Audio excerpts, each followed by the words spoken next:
Christmas, Happy Hanukkah, Happy New Year. I'm Jeff Zito, and this is another episode of the Celebrity Jobber Podcast, one of the top shows on the Apple Podcast music charts. Check us out at youtube.com/the@celebrityjobber. Also, past episodes you can check out on celebrityjobber.com. Man, I gotta tell you, done 119 episodes so far, and I just love talking to my next guest. He's just cool, plain and simple. Cool dude, and he's got stories, man. We're going to talk about his upbringing, his parents, the jobs he did before he got famous in music, his big break, and also his brush with death.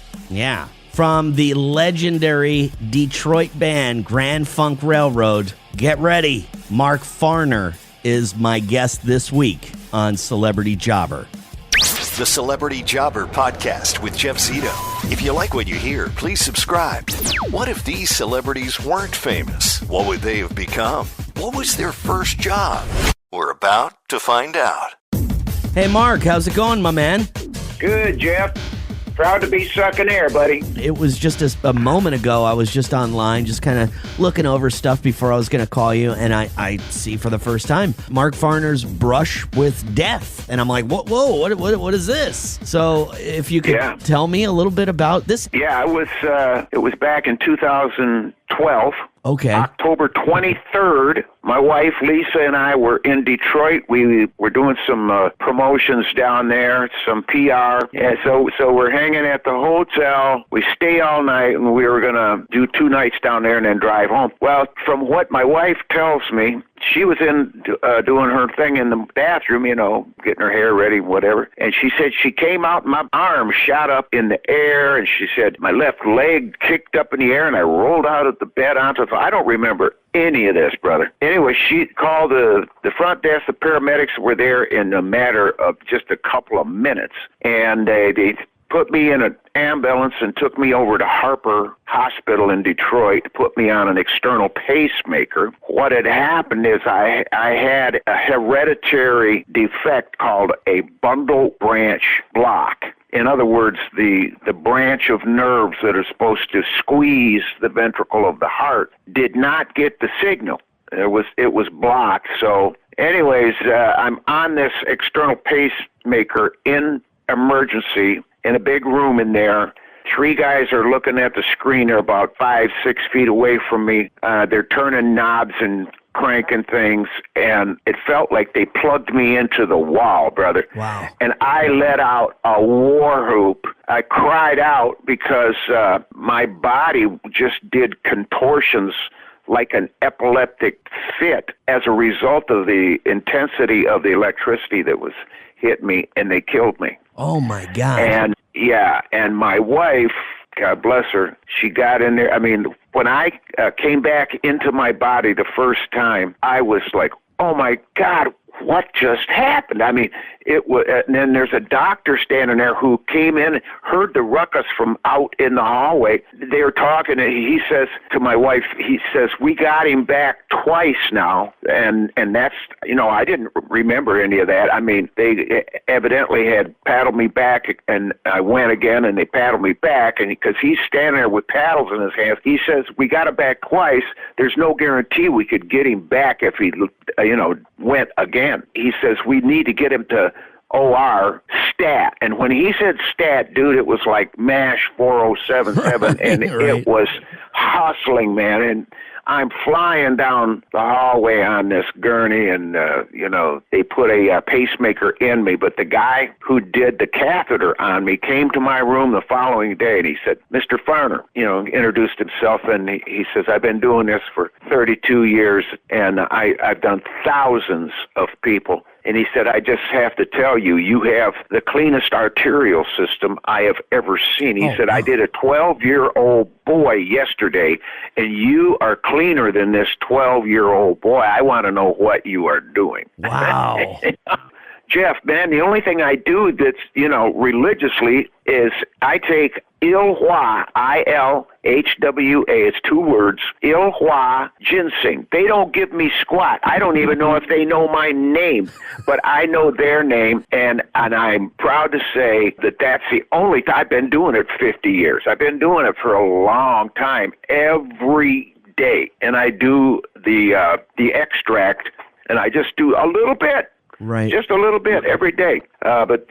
Anyways, just had my pacemaker switched out 5-6 months ago, and because they don't change the batteries in these things, they just change the whole unit. Right. Yeah, mine lasted 12 years, brother, and they told me it would last 7.5 to 9 years when they put it in. Wow. But it lasted 12. Wow. I'm doing good. I'm writing music. I'm playing. I'm boogieing. I love to dance. I love to dance with my guitar. And my mom, Betty, she's the one that got me into playing guitar, so I named my Parker Fly after my mom. And was your mom a musician? Tell me a little bit about your folks and growing up. My mom came from Leachville, Arkansas. The whole family came to Flint, Michigan to get jobs in the auto factories, because back then, I mean, everybody was after these high-paying jobs that we had in Flint, Michigan. Had all kinds of AC. We had Turnstead.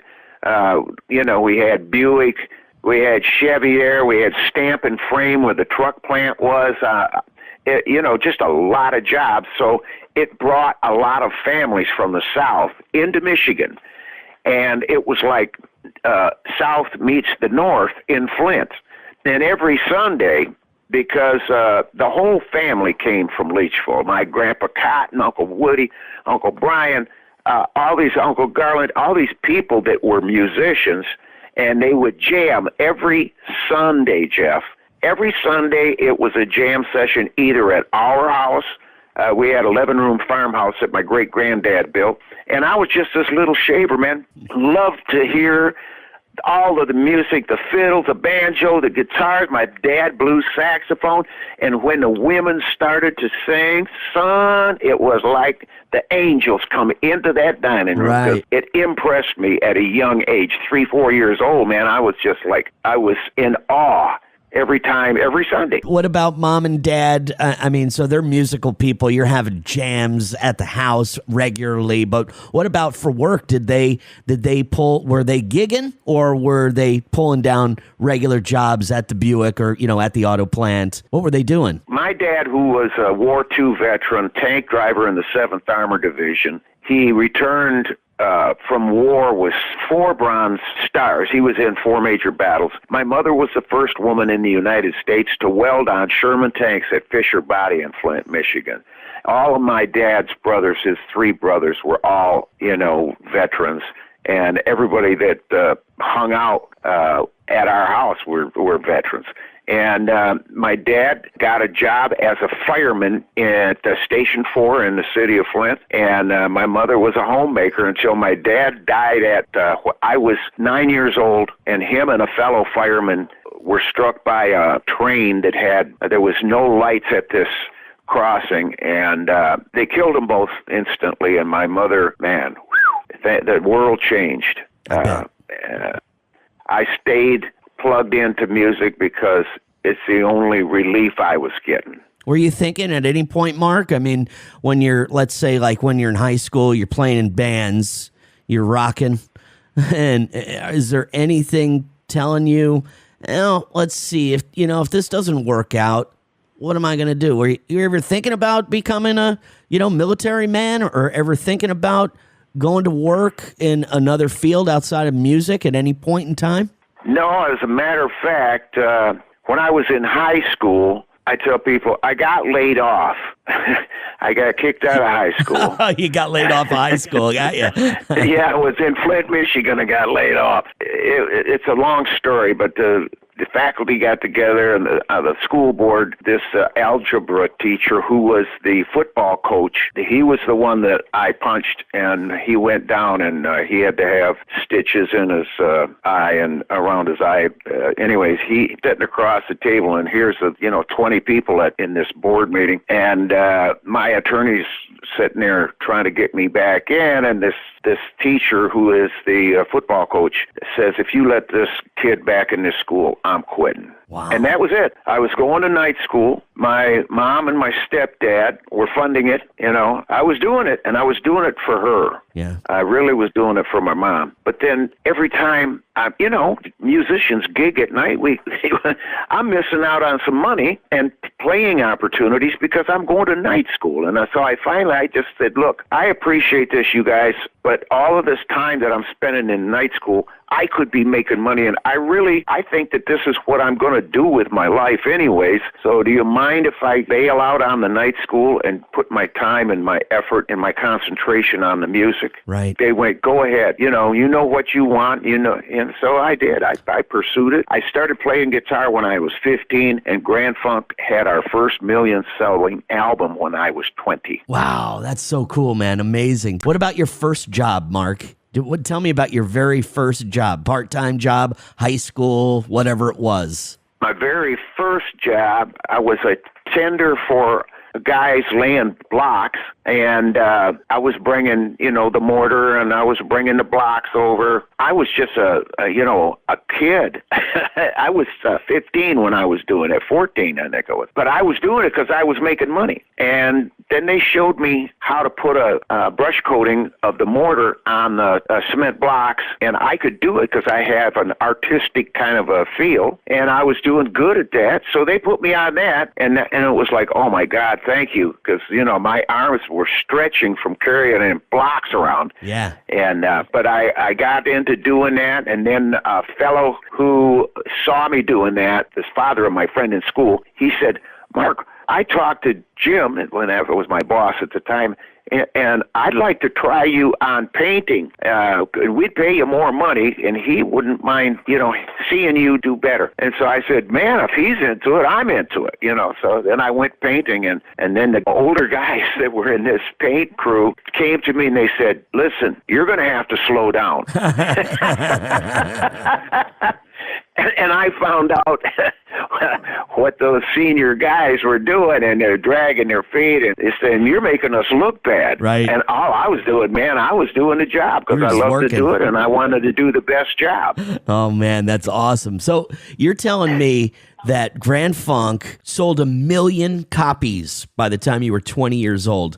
Tell me, was it a singular moment, a big break that you had when your life changed forever? Was there a particular moment where everything changed immediately for you? Absolutely, Jeff. It was 1969. Our manager, Terry Knight, who used to be the lead singer of the band, Terry Knight and the Pack, and Don Brewer and myself were in the Pack. But then we fired Terry Knight because we could sing better than him.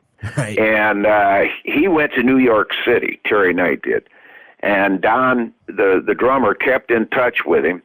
And Don came to me and he said, listen, Terry Knight is in New York City. He said he's got some connections and he'd like to promote us. And I told him, I said, Brewer, Terry Knight, he's going to screw us. This is his intention. He doesn't really like us, and he's going to try to get back at us for firing him. And Brewer says to me, well, at least we'd get out of Flint. So we had Terry Knight come in from New York City. He had attorneys that he was affiliated with there that were doing the legal work for the Atlanta Pop Festival in 1969. They made a bargain with the promoter of the festival that for doing the legal work that they would take a break on their fee if he would play us, the opening act, and we'd play for free. Okay. But just play us and get us in front of however many people were going to be there. We had no idea, Jeff, there was going to be 185,000 people there. Wow. We had no idea. We got up on that stage. It was people as far as your eye could see. And, man, I looked over at the guitar tech. I said, dude, I got to piss so bad. He said, get out there. And so the set ensued, and the people got on their feet. They didn't want this three-piece band from Flint, Michigan to leave the stage. They just kept calling us back for encores and encores. It was great. We went on noon, like I said, opening day. The second day we were on at 7 p.m. Oh, wow. And the last day of the festival, we were on at 11 p.m. and in front of all those people. And all those people did not come from Atlanta, Georgia, brother. They were from all over the United States. There were people from Mexico. There was people from South America that came up for that. I have heard so many people, over the years say, I saw you guys, 1969, at the Atlanta Pop. Yeah, it was great. That was our break. That was it. Yeah, that was it. That exposed you to so many people in a time with no social media, no internet, and it was just strictly the shows and gigging. But that was a big one, man. Wow. Big fan of Grand Funk. And I know for a fact, I don't know for a fact because I read the stuff, right? So you don't know what's real and what's not real. I hear you. But what about a reunion? I heard maybe out of your mouth that you're not opposed to it. It's not out of the question. But, I don't want to put you on the spot either if there is something.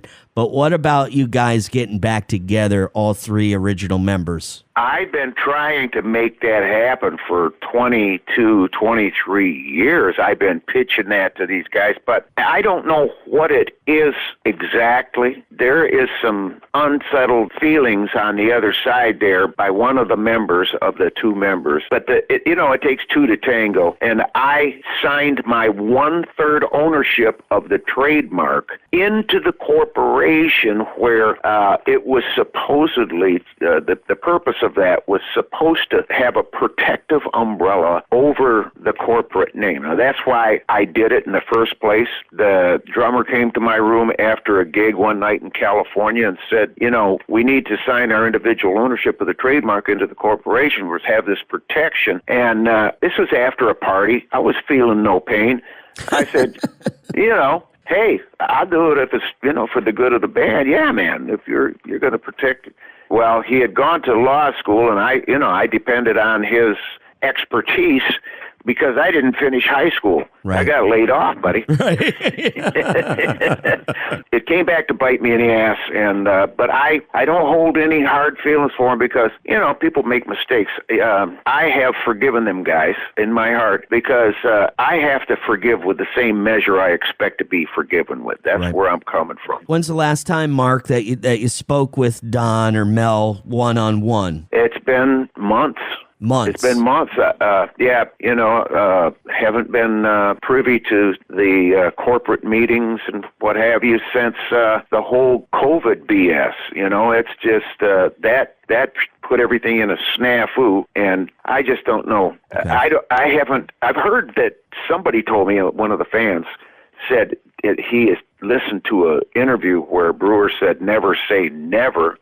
But then somebody else told me, how long he's been saying that for 20-some years, never say never, because everybody wants there to be a reunion. Why the Beatles were all still sucking air, I wanted them to get on that stage so I could see them play. I was a Beatles fan. Right. I'm thinking, why don't they just bury the hatchet and do it for us fans that made them who they are to begin with? So I have had that point of view, and I have taken that stance for 20-some years now, but nobody's hearing it. Well, it's not because of me.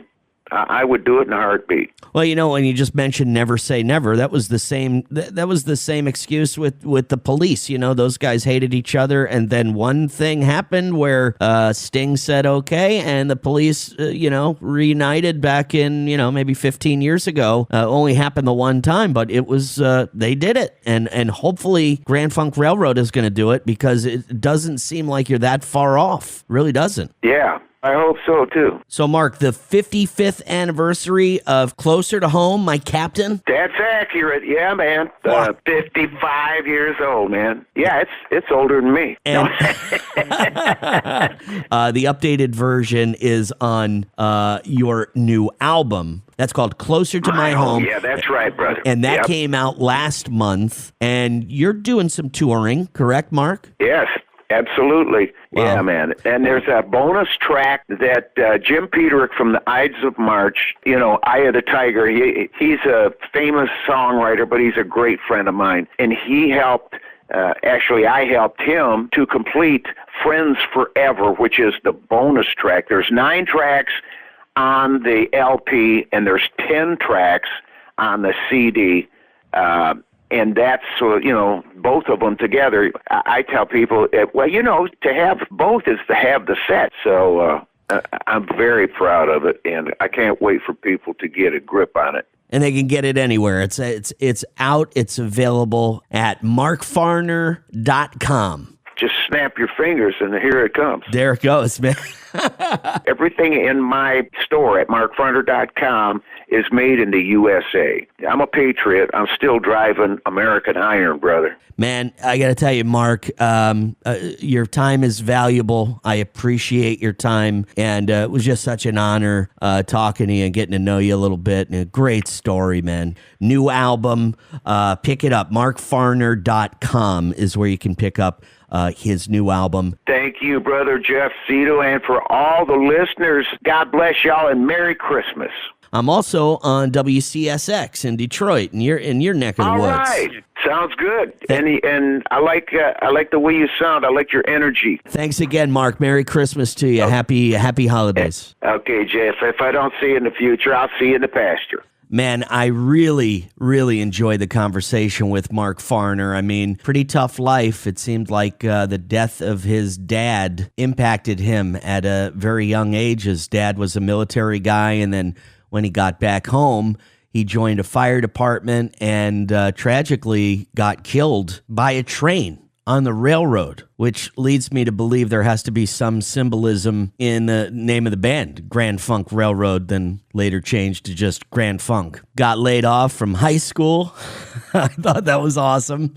And his mom was a big part of his life. Big believer in him, in his music. Some of his early jobs, he was in construction. He was a working man. Got into some painting, but it was always music, as he spoke fondly of the family getting together on the weekends and just having a jam. I thought it was amazing that he said he learned how to play guitar at 15 and by the age of 20 sold his first 1 million records with Grand Funk. Not to mention his big break. Just so happened that they knew a guy who was doing some legal work for that Atlanta Pop Festival back in 1969. Said, hey, man, do me a favor. Put these guys on the bill. I'll cut you a break on the legal work I'm doing. He said it was that moment that changed his life forever. 185,000 people from all over the world saw Grand Funk perform the Atlanta Pop Festival back in 1969. Such a cool guy. Definitely check out the new album on markfarner.com. A patriot, an American. Just loved everything about this guy. And I really hope Grand Funk can get it together between the three of them and find it somewhere in their hearts to give the fans what they're looking for. A reunion. And ultimately, a pretty nice payday, I think, for the band as well. So many great guests we've had in the past here on Celebrity Jobber Podcast. You can go to celebrityjobber.com and check out everybody that we've had on for the past 119 episodes. And please subscribe wherever you listen, whether it's Apple Podcast or Spotify. Please subscribe. Would love a 5-star rating, and please leave a review. Check out youtube.com/celebrityjobber and on IG, celebrity_jobber_podcast. Merry Christmas, Happy Hanukkah, Happy New Year to everyone, and we'll be back again next week with another great episode of Celebrity Jobber. We'll see you then. I'm Jeff Zito.